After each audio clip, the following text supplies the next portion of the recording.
So we've really gotten to this time of year when we're seeing foliage finally break. And after the last couple months that we've had with storms and freezes, I know a lot of us were looking to see if our plants were even going to come back. So part of that is choosing right plant, right place. But if we did, we should see all of our foliage breaking right now. And this is the premium opportunity to prune your plants. Don't wait until your plant has used a ton of energy throwing new limbs in places that you don't want them. And you can do this with a lot of hedges in two ways. You can use a quick and easy electric trimmer. There's a lot of options for these now, and move it in a sweeping motion. But you will find that you might not get as clean of a cut with something like that, and you may want to follow up with hand pruners or a heavier pruner. Don't ever use your electric shears to cut a big limb. It's not going to cut appropriately. And the thing you really want to avoid is damaged cuts like this. You can see how brutal this is, and this isn't healthy for the plant. So what we would do is we would always come back and make sure we have a nice clean cut on our hedge.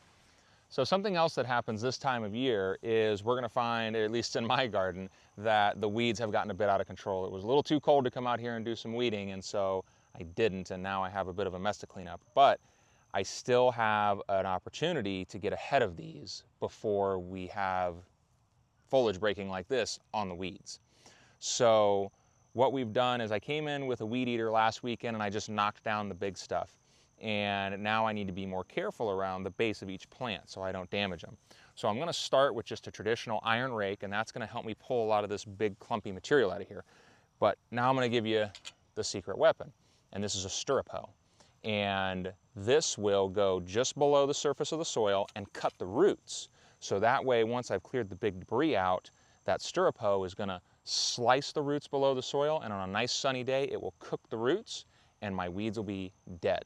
And that's a really effective way to clean up a garden bed without spraying Roundup everywhere. It's a little more work, but this is a lot faster than pulling by hand and very effective. So I'm going to get to work and I'll show you the results.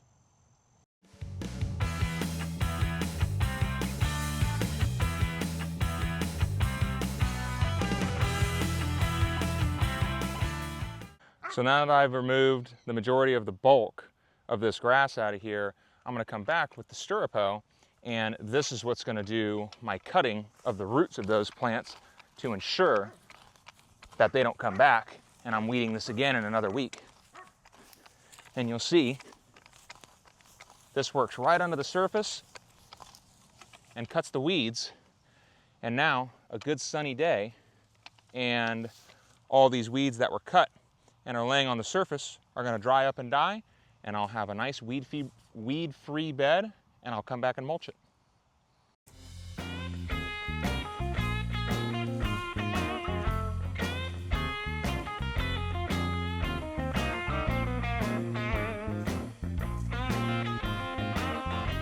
So it's been a couple days from the last time that we used the stirrup hoe to clean this out. And just as a reminder, this is your stirrup hoe right here.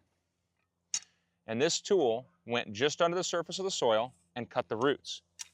We let that soil bake in the sun, and as you can see here, it killed all the weeds. So with no weed killer, we had a fantastic result on eliminating weeds that were very thick, and we did it in a couple of days. Now that we've let this soil bake and kill all the weeds, we're going to cover it with mulch. This hedge is a well-established hedge that I don't have any irrigation on. However, I do still need to keep mulch in this area, one, to block weeds, but secondly, to ensure that I am putting nutrients into the soil, I'm protecting the soil from the harmful rays of the sun, and we're going to retain more moisture to keep these healthy and green, because these are all about to go into bloom, and I want to see all those pollinators come in, and mulch is the key to making that happen.